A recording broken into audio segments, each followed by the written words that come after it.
नमस्कार प्रेक्षकांनो, तुमचं स्वागत आहे आपल्या चॅनलमध्ये. अखेर अर्जुनला महिपत सापडलाच आणि त्याला पोलिसांनी अटक केले. चला तर बघूया.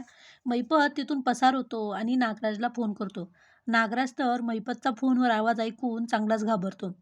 नागराज त्याला सांगायचा प्रयत्न करत असतो, पण महिपत त्याला चांगलाच धमकावतो. त्यामुळे नागराज चांगलाच बिथरलेला असतो आणि महिपत पळाला म्हणून प्रिया पण नागराजला चांगलीच घाबरवते. त्यामुळे नागराज आता चांगलाच अडकलाय. तर इकडे अर्जुन चैतन्यला महिपतची माहिती कळते, तर ते पोलिसांना पण तिथे बोलवतात.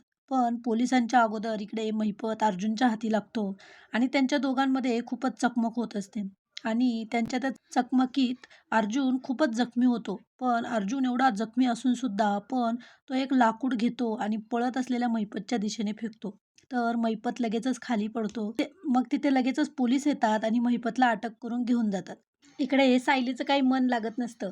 ती इकडून तिकडे नुसत्या फेऱ्या मारत असते. फोन लावत असते, तर अर्जुन फोन पण उचलत नसतो. त्यामुळे ती खूपच चिंतेत असते आणि तेवढ्याच समोर तिला अर्जुन दिसतो. तर ती खूपच त्याला बघून खूपच शॉक होते आणि त्याला एवढं लागलेलं बघून सगळेच खूपच काळजीत असतात. ती असं बघून खूपच रडायला लागते आणि त्याच्या जवळ जाते.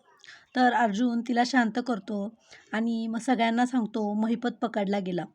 आता महिपत पकडला गेला तर सगळेच जण खूपच शॉक होतात आणि अर्जुन म्हणतो, आता महिपत पकडला गेला आहे तर खरा सूत्रधारी लवकरच पकडला जाईल. त्यामुळे आता नागराज चांगलाच अडचणीत आलाय. पण आता हे सगळं बघण्यासारखं असेल, की महिपत खरंच नागराजचं नाव सांगेल का?